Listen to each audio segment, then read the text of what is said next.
Tu glisses hors de ta mère. Quelque part en Amérique du Sud, d'autres nouveau-nés s'empilent sur toi alors que ta mère donne naissance à 3 autres autour de toi. Le reste des femelles fait exactement la même chose. Ton espèce a évolué pour donner naissance en même temps. Tu rampes hors des corps, avec tes jambes déjà assez fortes pour te soutenir. À proximité, l'un de tes frères et sœurs est déjà en train de se nourrir. Alors tu te diriges vers la femelle capybara la plus proche, espérant du lait, mais elle se retourne brusquement et te pousse dans la boue. Tu te relèves, et cette fois tu trouves ta vraie mère. Elle se tient tranquillement alors que tu t'approches, te laissant remplir ton estomac. Puis soudain, les adultes commencent à bouger. Ils se dirigent rapidement vers l'étang, alors tu les suis. Tu essaies de rester près, mais tes jambes sont trop courtes et tu ne peux pas suivre. Tu glisses dans un patch de boue molle avec tes pattes, avant s'enfonçant jusqu'à ce que tu ne puisses plus bouger. Ta mère le remarque et revient. Elle abaisse sa tête sous ta poitrine, te libérant de la boue. Elle te porte jusqu'au bord de l'étang et te dépose doucement dans l'eau peu profonde. Alors que tu flottes là, quelque chose de grand s'élève sous toi. Un crocodile émerge lentement à la surface. Tu cesses de bouger, mais ta mère ne réagit pas. Elle se contente de regarder. Le crocodile n'attaque pas. Au lieu de cela, il dérive silencieusement un moment, puis passe sous toi et soulève ton corps, pendant que tu es assis sur sa tête. Il nage vers la terre, et tu sautes. Puis il retourne et disparaît dans l'eau. Les crocodiles ne sont pas toujours dangereux. Parfois, ils ne font que passer, et tu as la chance de faire un tour. Mais tu ne veux pas être là quand l'un d'eux décide qu'il a faim. Tu as maintenant 3 semaines, et la plupart de tes journées se passent à flotter. Un oiseau blanc atterrit sur ton dos. Il se déplace lentement, picorant ton plage. Il n'est pas là pour te blesser. Il mange des tiques et des mouches. Ces oiseaux suivent les capybaras pour se nourrir, et les tiens les laissent rester. 2 autres jeunes capybaras nagent vers toi. Ils ont le même âge que toi. L'un te heurte sur le côté, puis pousse et tourne autour. Il essaie de commencer un jeu, alors tu le poursuis. Tu te lances en avant, frappant fort avec tes pattes avant, puis tu te détournes avant qu'il ne puisse te toucher. Vous prenez tour à tour à pousser et bousculer, testant à quelle vitesse et à quelle force chacun de vous est. L'oiseau s'envole alors que le jeu devient plus bruyant. Ce genre de jeu a un but. Il t'apprend les bases de comment bouger et esquiver en cas d'attaque de prédateurs.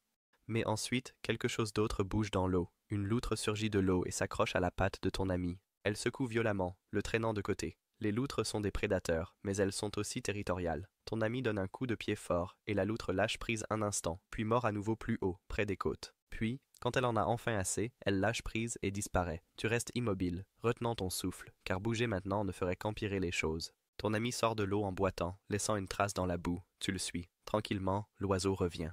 Il atterrit à côté de lui et commence à picorer le sang sur son pelage. Demain, tu suivras le groupe en haut de la colline pour trouver de l'herbe nouvelle. Mais pour l'instant, tu restes là, regardant et espérant que la loutre ne revienne pas. Avance un peu, et tu as maintenant 2 mois. L'étang est plus petit maintenant. Ses bords sont craquelés, et l'herbe autour est inexistante. La plupart des bonnes plantes ont disparu, sauf un patch en haut de la colline, après la pente boueuse. Tu le repères tôt et commences à marcher. La pente est glissante, mais tu grimpes quand même. Puis un juvénile plus grand bloque le sommet. Il se tourne vers toi, regarde, baisse la tête et fait un pas en avant. Il ne veut pas partager, mais tu ne t'arrêtes pas. Tu te pousses dans sa poitrine et continues d'avancer. Il repousse, tenant sa place, mais tu n'es plus petit. Tu appuies plus fort avec tes pattes arrière enfoncées dans la boue. Son pied glisse et il trébuche de côté, juste assez pour te laisser passer. Tu atteins le patch seul. L'herbe est fraîche, alors tu passes un moment, puis regardes en bas de la colline. Tu pousses un cri. Les autres l'entendent. En quelques minutes, une file de capybaras grimpe vers toi. À leur arrivée, le juvénile que tu as poussé essaie de se faufiler à ta place. Tu te tournes vers lui et plantes tes pieds. Il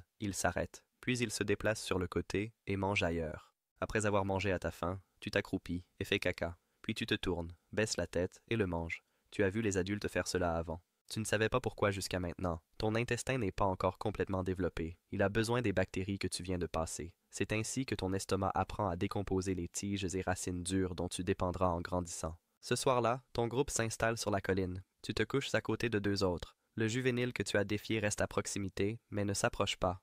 Tu ne sais pas s'il essaiera à nouveau demain, mais s'il le fait, tu seras prêt. Tu as maintenant 6 mois, marchant le long du bord de l'étang, cherchant de nouvelles pousses sortant de la terre. La plupart de l'herbe près de l'eau a disparu, alors tu erres plus loin que d'habitude. Un tas de feuilles sèches semble assez doux pour se tenir dessus, alors tu avances. Mais dès que tu le fais, le sol commence à bouger. De minuscules corps rouges se déversent de dessous. Tu te figes une demi-seconde, puis les morsures commencent. Ils couvrent tes jambes, ton ventre et ton cou. Tu cries et sautes, secouant tes membres, essayant de les chasser, mais ça ne marche pas. Leurs mâchoires se referment et ne lâchent pas. Tu te précipites directement dans l'eau, traînant les seins avec toi. Tu plonges tout ton corps sous l'eau, soufflant des bulles par le nez.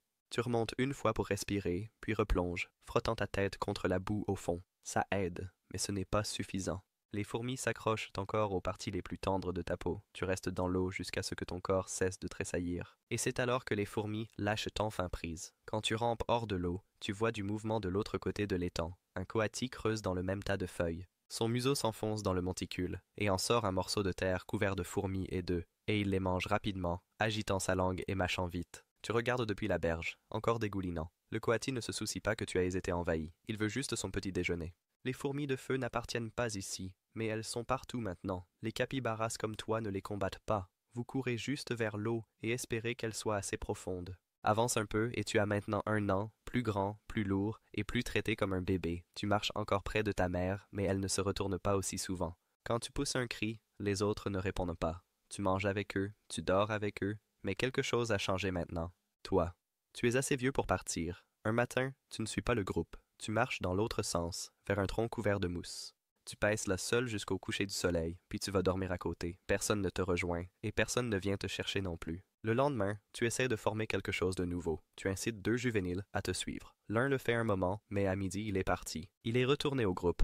Alors tu restes au bord de la rivière, incertain de ce qu'il faut faire ensuite. Ce soir-là, tu frottes ton museau contre un haut bouquet de roseaux, laissant ton odeur derrière toi. Tu attends dans les bas-fonds, regardant la piste, mais personne n'apparaît. Le 3e jour, tu marches plus loin en aval et vois un groupe différent. Ils ne sont pas très nombreux. Quelques femelles sont allongées sur la berge et 2 juvéniles pèsent à proximité. Un grand mâle se tient près du bord de l'eau, mâchant lentement. Il est 2 fois plus grand que toi, avec des épaules épaisses et des oreilles à moitié déchirées. Chaque partie de lui dit de ne pas essayer, alors tu ne le fais pas. Tu t'arrêtes juste hors de vue, puis baisses la tête et entres dans l'eau, juste assez pour laisser le courant te faire passer devant eux.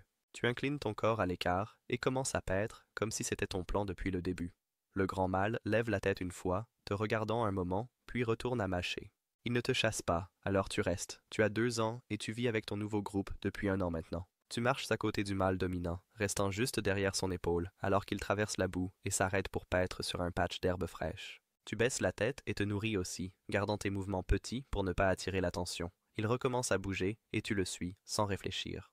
Tu es concentré sur le chemin, étant un peu un mâle bêta, puis le mâle ralentit soudainement, levant la tête et se figeant sur place. Avant que tu comprennes ce qui se passe, un puma surgit des buissons. Ses pattes frappent la terre en pleine course, visant droit sur vous deux. Tu es trop près pour fuir. Il attrapera celui d'entre vous qui reste derrière. Alors tu baisses la tête et frappes le mâle dans les côtes, poussant tout ton poids contre lui. Il trébuche de côté et tombe sur le dos. Le puma bondit en pleine foulée et s'écrase sur lui. Juste au moment où il commence à se relever, il commence à le déchiqueter, lui déchirant le cou, ce qui le désactive instantanément. Tu te retournes et cours. Tu ne regardes pas en arrière. Tu te jettes dans la rivière, frappant fort à travers l'eau peu profonde et te hissant sur la rive opposée avant de t'arrêter. Tu restes là pendant des heures, caché sous un arbre au hasard, jusqu'à ce que le soleil commence à descendre et que les autres viennent te chercher. Ce soir-là, tu retournes seul au groupe. Le mâle dominant est mort. Personne ne te défie, et personne ne te regarde même longtemps. Tu prends sa place, sa position près de la nourriture, sa position près des femelles, et le contrôle sur le reste. Tu n'es plus un suiveur. Tu es maintenant en charge. Avance, et tu as maintenant 4 ans. La rivière se dessèche à nouveau, mais il y a une source chaude nichée entre les rochers où l'eau reste claire. Tu l'as revendiquée. Aucun autre mâle ne s'approche parce qu'ils savent que c'est à toi. La plupart des matins, tu trempes ici seul, mais aujourd'hui, une femelle entre dans l'eau à proximité. Elle ne te regarde pas. Elle se contente de s'installer et de flotter. Tu restes où tu es, prétendant ne pas remarquer. Puis tu sors de l'eau, secouant l'eau de ton pelage, et commences à tourner autour d'elle. Ce n'est pas la première fois que tu vois cela se produire. Tu as vu des mâles plus âgés le faire, mais elle t'ignore. Alors tu continues à marcher en grand cercle, comme tu l'as vu faire. Elle se lève et se déplace dans le sens opposé. Ça marche. Elle marche plus vite, alors tu la suis. Mais tu bouges trop vite, éclaboussant à travers l'eau et réduisant l'écart trop tôt. Elle se tourne vers l'herbe et se tient au bord, juste en regardant.